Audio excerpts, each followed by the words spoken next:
நம்ம ஸ்ரீகுமரன் தங்க மாளிகை ட்ரிபிள் ஸ்டார் திட்டத்தில் நீங்களும் ஆகலாம் super star. Download the SKTM jewel app today.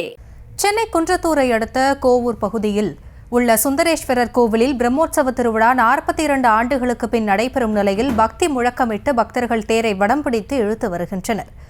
இதுகுறித்த கூடுதல் விவரங்களோடு இணைகிறார் எமது செய்தியாளர் ஜெய்ஹரிஷ் விவரங்களை வழங்கலாம். வணக்கம் மாத்தினி. குன்றத்தூர் அருகே கோவூர் பகுதியில் மிகவும் பிரசித்தி பெற்ற அருள்மிகு சுந்தரேஸ்வரர் கோயிலானது அமைந்துள்ளது. நவகிரக ஸ்தலங்களில் புதன் ஸ்தலமாக விளங்கக்கூடிய இந்த கோயிலுக்கு தினந்தோறும் ஏராளமான பக்தர்கள் வந்து செல்கின்றனர்.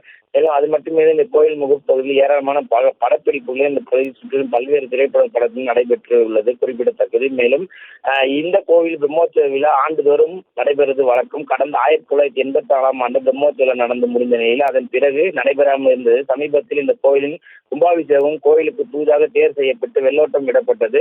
இந்த நிலையில் 42 ஆண்டுகளுக்கு பிறகு இந்த கோவிலின் பிரம்மோற்சவ விழா இந்த ஆண்டு தொடங்கியது. கடந்த 31ஆம் தேதி கொடியேற்றத்துடன் பிரம்மோற்சவ விழா தொடங்கியது. 6ஆம் தேதியான இன்று காலை தேர் திருவிழா நடைபெற்றது குறிப்பிடத்தக்கது. இதனை தொடர்ந்து காலையில் அலங்கரித்து வைக்கப்பட்டிருந்த தேரில் சுவாமி எழுந்திருந்தார். இதையடுத்து அங்கு கூடியிருந்த பக்தர்கள் தேரை வளம்பிடித்து கோவிலின் முகப்பு மாட வீதியின் வழியாக ஊர்வலமாக இழுத்துச் சென்றனர். 42 ஆண்டுகளுக்கு பிறகு தேர் திருவிழா நடைபெறுவதால் இந்த பகுதியில் பக்தர்கள் கலந்து கொண்டு அசம்பாவிதம் எதுவும் ஏற்படாமல் இருக்க போலீசார் பாதுகாப்பு பணியில் ஈடுபட்டது குறிப்பிடத்தக்கது. மேலும் தேரை இழுத்துச் சென்ற பக்தர்களுக்கு ஆங்காங்கே மோர், ஜூஸ் உள்ளிட்ட குளிர்பானங்கள் அன்னதானமாக வழங்கப்பட்டது குறிப்பிடத்தக்கது. ஆசினி,